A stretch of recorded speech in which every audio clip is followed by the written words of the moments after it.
This final safeguarding information video for trustee boards will provide an overview of some of the content within Youth Work Alliance's training package available for your staff team. This slide sets out the key pieces of legislation which are relevant to safeguarding law in Northern Ireland. Central to these is the Children NI Order from 1995. This order stipulates the principle of paramountcy and that the welfare of children should be the key consideration in all decisions taken about them. Cooperating to safeguard children and young people in Northern Ireland provides the overarching policy framework for safeguarding children and young people in the statutory, private, independent, community, voluntary and faith sectors. It outlines how communities, organisations and individuals must work both individually and in partnership to ensure that children and young people are safeguarded as effectively as possible. The policy was originally issued in March 2016 but was later refreshed in August 2017 to include an updated definition of child sexual exploitation. The Adult Safeguarding, Prevention and Protection in Partnership policy is for all organisations working with or providing services to adults across the statutory, voluntary, community, independent and faith sectors. It sets clear and proportionate safeguarding expectations across the range of organisations.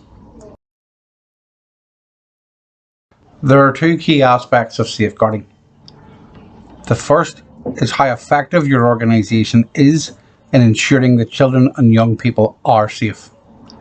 The second is how effective your organisation is in helping to ensure that children and young people feel safe.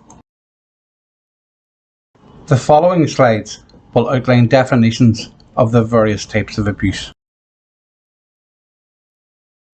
Neglect is the failure to provide for a child's basic needs, whether it be adequate food, clothing, hygiene, supervision or shelter, that is likely to result in the serious impairment of a child's health or development. Children who are neglected often also suffer from other types of abuse. Emotional abuse is the persistent emotional maltreatment of a child. It is also sometimes called psychological abuse, and it can have severe and persistent adverse effects on a child's emotional development. Emotional abuse may involve deliberately telling a child that they are worthless or unloved or inadequate. It may include not giving a child opportunities to express their views, deliberately silencing them, or making fun of what they say or how they communicate. Emotional abuse may involve bullying, including online bullying through social networks, online games or mobile phones by a child's peers. Physical abuse is deliberately physically hurting a child. It might take a variety of different forms, including hitting, biting, pinching, shaking, throwing, poisoning, burning or scalding, drowning or suffocating a child. Sexual abuse occurs when others use and exploit children sexually for their own gratification or gain, or the gratification of others. Sexual abuse may involve physical contact, including assault by penetration, for example rape or oral sex, or non-penetrative acts such as masturbation, kissing, rubbing or touching outside clothing. It may also include non-contact activities, such as involving children in the production of sexual images, forcing children to look at sexual images or watch sexual activities, encouraging children to behave in sexually inappropriate ways, or grooming a child in preparation for abuse, including via e-technology. Sexual abuse is not solely perpetrated by adult males. Women can commit acts of sexual abuse, as can other children. Child sexual exploitation is a form of sexual abuse where children are sexually exploited for money, power or status. It can involve violent, humiliating or degrading sexual assaults. In some cases, young people are persuaded or forced into exchanging sexual activity for money, drugs, gifts, affection or status. Consent cannot be given, even where a child may believe they are voluntarily engaging in sexual activity with the person who is exploiting them. Child sexual exploitation doesn't always involve physical contact and can happen online. A significant number of children who are victims of sexual exploitation go missing from home, care and education at some point. Child criminal exploitation is child abuse when children and young people are manipulated and coerced into committing crimes. Former NI Commissioner for Children and Young People, Kula Yazuma, concluded that concerns about young people's safety includes threats to life if they do not leave areas or comply with requests, drug debt and involvement in distribution and supply, being coerced into intimidating or harming others, violent protest and civil unrest, and recruitment into or being claimed by paramilitary or criminal gangs. In relation to adults at risk, financial abuse can include exploitation, embezzlement, controlling or withholding benefits, and pressure exerted around wills, property, or inheritance.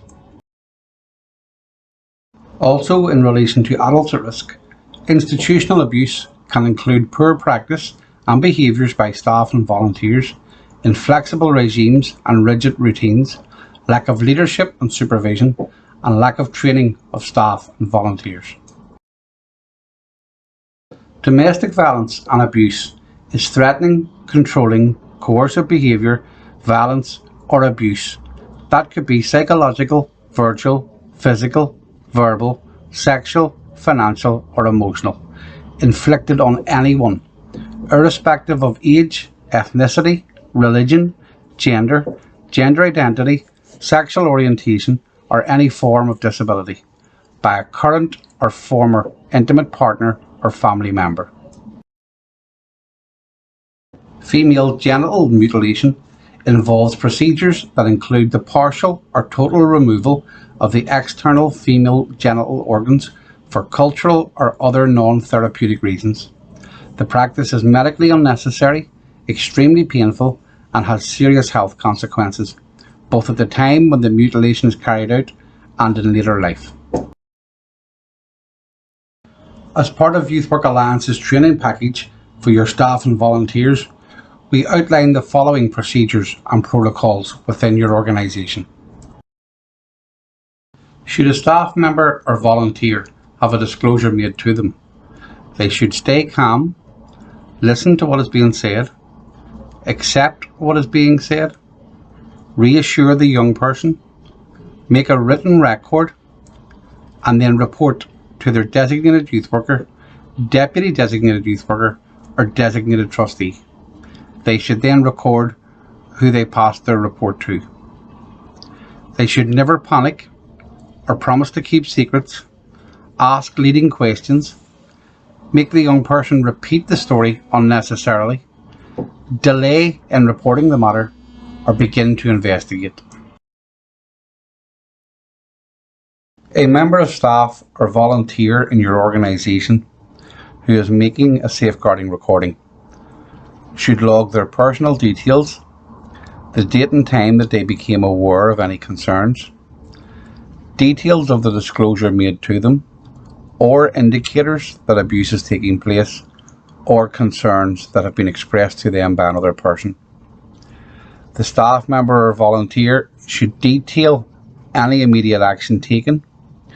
Your organisation's pro formas should be used for this purpose, and all information should be clear and factual. The staff member or volunteer needs to keep this recording secure until they can present it to the designated worker, deputy designated worker, or the designated trustee.